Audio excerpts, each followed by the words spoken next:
kachika, tuwang-tuwa nga ang ating mga kababayang Pilipino na nasa Amerika at Canada dahil nga sa mga piyesta extravaganza na ibinabahagi ng ating mga Filipino community doon, at ang nakakatuwa pa ay ginagest nga nila ang mga dating Pinoy celebrities kung saan nasa Amerika na nga ngayon or nasa Canada, katulad na nga lang ni Carol Banawa na nakabase nga ngayon sa Amerika.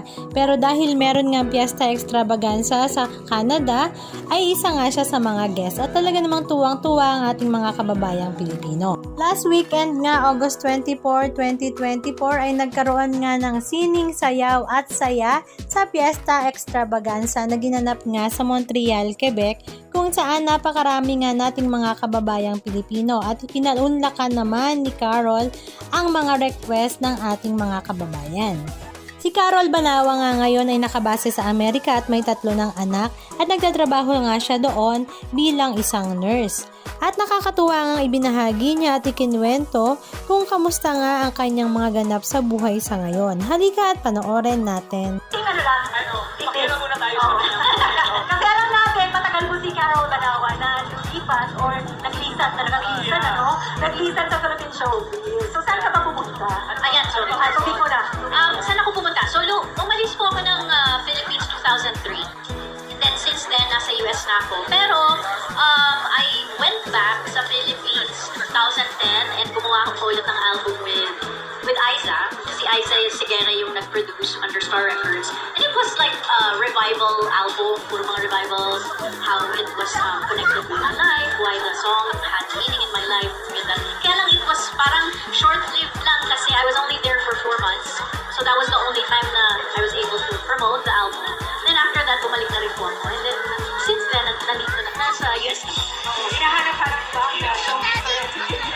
Hindi man hinahanap-hanap, pero kasi I'm still lucky kasi I'm still blessed kasi people like you guys used to, invite me to events like this, and that's always a blessing to me na hanggang ngayon I'm still able to sing what's best. Ano ka ba ngayon? I am a nurse. Yes. Shout out. Sino na ba nurse dito? Filipino Nurse Association of Quebec. Ayan. Tingnan natin ayun. OR nurse po ako. Yeah, pero po nag-aaral po ako maging nurse practitioner ngayon. Wow.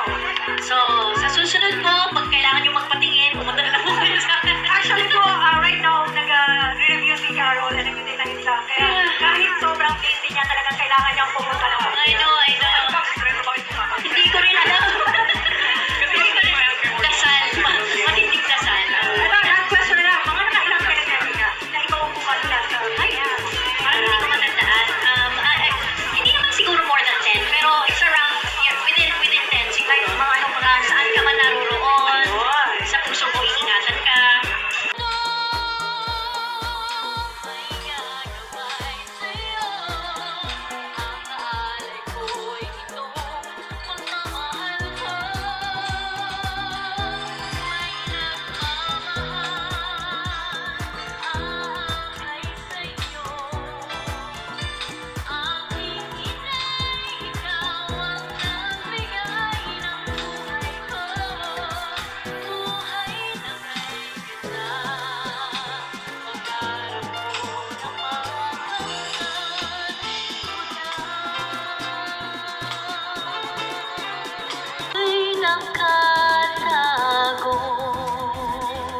Thank you!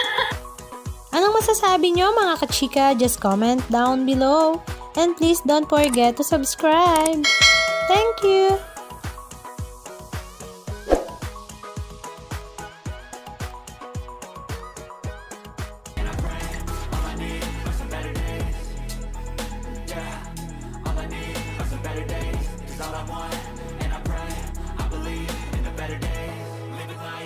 Every day, late at night, not okay.